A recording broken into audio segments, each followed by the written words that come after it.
I sometimes want it to feel more sophisticated and elegant and more representative of where we are today.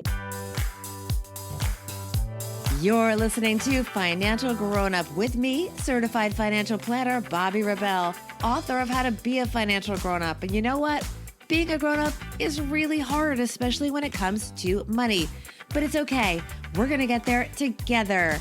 I'm going to bring you one money story from a financial grownup, one lesson, and then my take on how you can make it your own. We got this. Hey grownups, if you are like me, you love to read, but if we're being honest, it doesn't happen. The time just flies and the intention does not become reality. So do what I do. Get the intel you want in a way that matches your schedule. I recently started using the Blinkist app and I love it. It puts the content of books that you want to read into powerful summaries called blinks, usually just a minute at a time. A whole book can be 15 minutes-ish, just like this podcast, right on your favorite device. Text or audio, totally fits your lifestyle. I am obsessed. Go to bobbirebell.com/Blinkist for a free trial and to support the show. Adulting isn't just for people.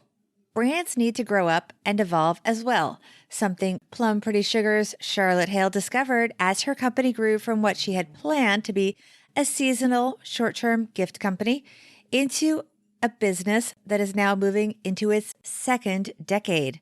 Quick welcome to all. We keep our episodes relatively short, around 15 minutes, because you're busy.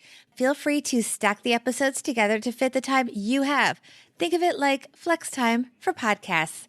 Please, if you like what you hear, it really makes a difference to hit that subscribe button so you never miss an episode, and support the show by leaving a rating and review wherever you are listening. It matters a lot and is truly appreciated. And with that, let's get to Charlotte Hale. We talk so much about adjusting to different financial seasons in our life. And even though we do keep the same name, we aren't always the same person. Well, for Charlotte, her company has totally evolved from the seasonal startup that she named Plum Pretty Sugar, keeping it whimsical and light. So then, what was she to do about the name as the company grew up? The money story here is a real treat. Here is Charlotte Hale. Hey, Charlotte Hale, you're a financial grown-up. Welcome to the podcast. Thank you for having me. You are the founder and CEO of Plum Pretty Sugar, which I kept messing this up when we were practicing before we started rolling. But this is a really cool company because you have, first of all, beautiful clothing. You also basically created a category, which is the wedding getting ready category, which you totally innovated. And you do so much more. You do maternity. You do these fantastic, just flowy dresses that make me want to go and basically move to California where you're based. Tell us a little more about the company. Yeah, I started the company back in 2009. So this is our 10-year anniversary, and we're really, really excited about it. You know, to have been a small business for 10 years is, I feel like an accomplishment. So we're excited about it.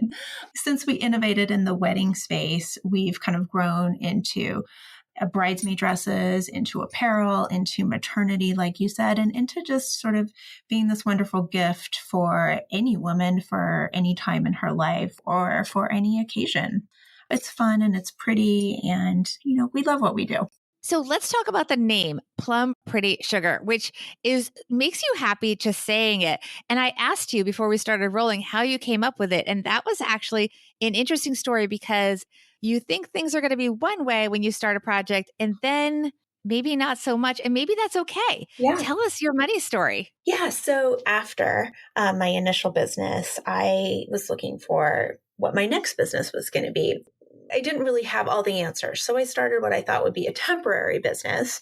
And it was something that kind of sold robes, and it was going to be for a season. And by season, I mean a holiday season, and just something that I could do easily and quickly and was also fun for me. I thought to myself, okay, well, what am I going to call this business? And I gave it kind of this fun, whimsical, kind of playful name, Plum Pretty Sugar. And of course, one thing led to another, and Plum Pretty Sugar is now the business. And I still have the name, obviously. Did you think about changing the name? I mean, do people approach you about the name? Because I had trouble saying it at the same time when I saw it on the screen. It made me happy. There's something very, as you say, very whimsical about it. So, was there a story behind when you thought of the name? Do people talk to you about it and ask you about it now? Does it invite curiosity? It always invites curiosity. And when I named the business Plum Pretty Sugar, I wanted to have something that sort of went against the grain of everything you learn in business school, right? Like they tell you, you shouldn't have something that has more than 3 words, and you shouldn't have alliteration, and you should create a word that means nothing that could mean everything, i.e. Google, Nike, etc. And I just went against the grain entirely. Of course, I do think about it periodically in terms of, oh my gosh, it's so long. But at the same time, it's so long that people almost remember it because it's so long, or they change the words kind of like you did. Of course, we own all the URLs and all the, versions of the order.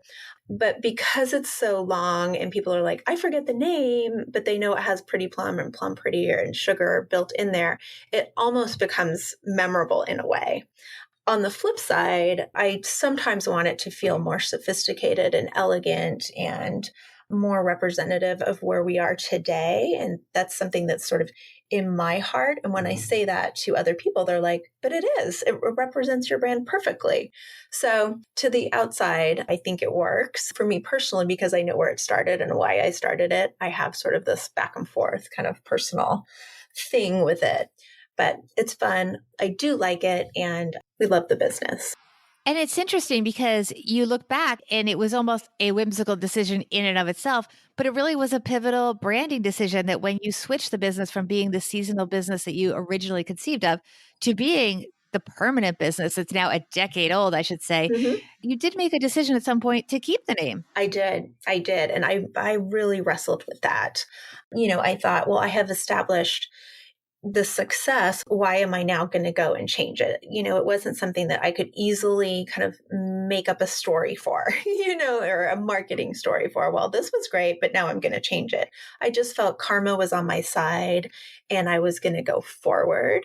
But that said, we have done a couple of different collections that we've called, for instance, PPS Couture. And, we will reference ourselves sometimes as PPS when we need to, or when we think that, it's just a little bit too long for that given scenario. And it's also another lesson is that, it's really long to write as a logo. And so we're always like, okay, how are we going to do our logo when we're ready for a logo update, to make all those letters kind of fit within a certain space, or how people want logos to fit. It does sound like what's happening is you are allowing the brand to grow up by having these things like PPS Couture. You're adapting it for how the brand is evolving. Yeah, we really are. And I think also the connotation that I have and the whimsicality that it had for me initially, which kind of felt really sort of, I don't want to say young, but sort of fun and lively. Now the way we've reiterated the letters a little bit differently, and we're using the positioning of the logo a little bit differently. And, within the opportunities that we have, we're kind of growing up those words and trying to think of them differently. So sometimes it can be a challenge, but, I don't think we can ever take away the name. Right. It's kind of like adulting for brands. It is. It is. So what is the lesson for our listeners from this? Because it's kind of a metaphor for what a lot of people go through. Yeah, I guess, never think that something is temporary. What you think is temporary could be permanent, whether it's, a boyfriend or a husband or a business to a business. What you do in the early days impacts the long term. And there's no doubt about that. And, to always think it through thoroughly and make smart decisions. I kind of knew in my gut when I named it, I was doing something that was kind of off the books. And I probably should have listened to that at the time, but we're going ahead and the name is staying. Well, I like the name. I think it makes people feel happy. So I think that it's serving you very well. And like I said, I think you guys seem to have the way to adapt it in ways that will help the brand grow. Let's talk about your everyday money tip, because it has to do, you're in the clothing business, you know what's up. So your money tip has to do with being, I guess, the same theme, thinking long term. Yeah, exactly. I mean, I think for us, and we talk about this in the brand too, is just purchasing quality pieces, whether it's clothing or whether it's anything in your life, really, just to kind of purchase quality pieces, think about who made them, where they came from, and to live with them for a long time. And for us, as a brand, that's important because, we are in clothing and there is a decent amount of waste, and we try not to be wasteful. And we don't want to see whether it's clothing or plastic or whatever it is in landfills, for now, for our children, for our future. And buying quality pieces really, really can impact what we put in the landfill. What are some specific things that our listeners can look for to know that something has been made in a responsible way and that is going to be long lasting, etc.? Yeah, shopping smaller, shopping locally, paying attention to the price point when something is, $7.99 or $5 and it's almost like it's too good to be true, then I think you really have to start thinking about who made this and what type of environment, because it's just too cheap. That doesn't happen. There's a cost for yardage. There's a cost for environmentally friendly ink. There's a cost to pay workers what they're supposed to be paid. So when something is really too cheap, just think about it a couple different ways and make sure that you really need it and want it. Tell us more about where people can find out more about you and about Plum Pretty Sugar. Sure. We are online at plumprettysugar.com.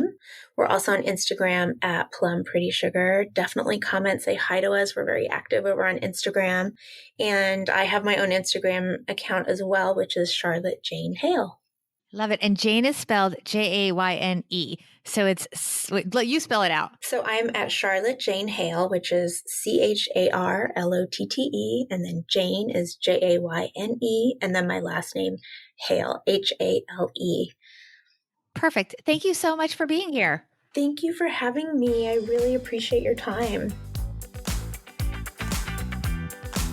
Before we get to my take on the interview, I have some exciting news to share with everyone.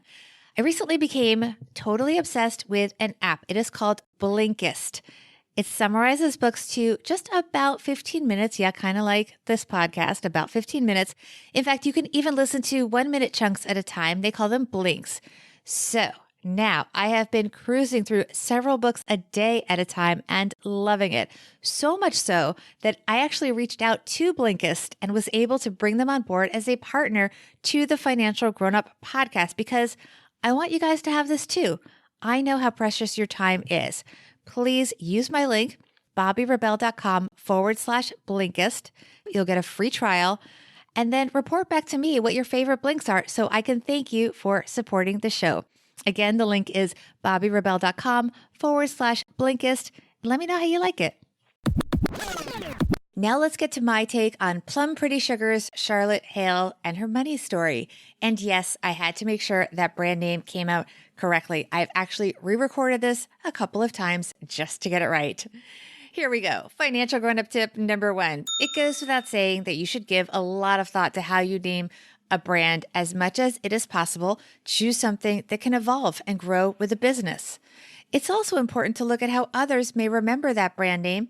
And on that note, I want to point out something that Charlotte said sort of in passing. She has the URLs for all the ways people might mess up the name of her company. Grabbing a few extra URLs when you're setting up a business or a side hustle is inexpensive and really easy to do.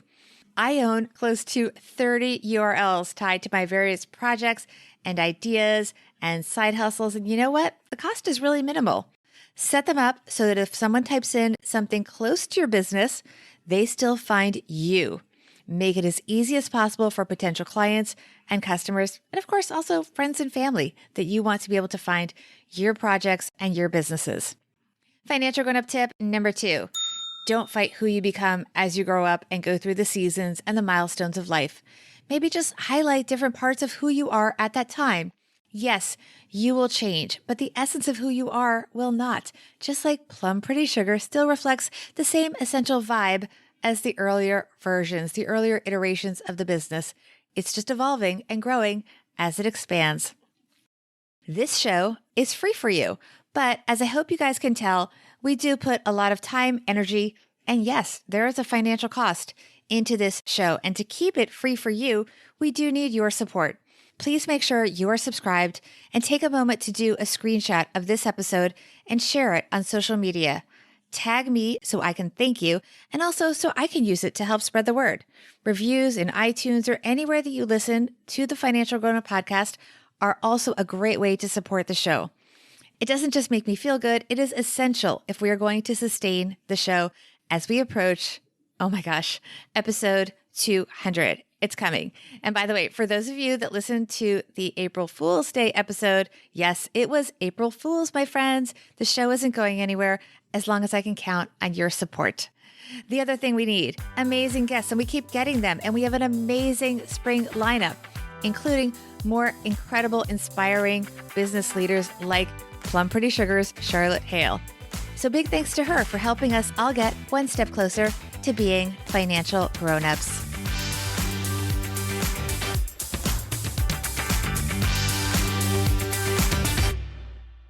Financial Grownup with Bobbi Rebell is edited and produced by Steve Stewart and is a BRK Media production.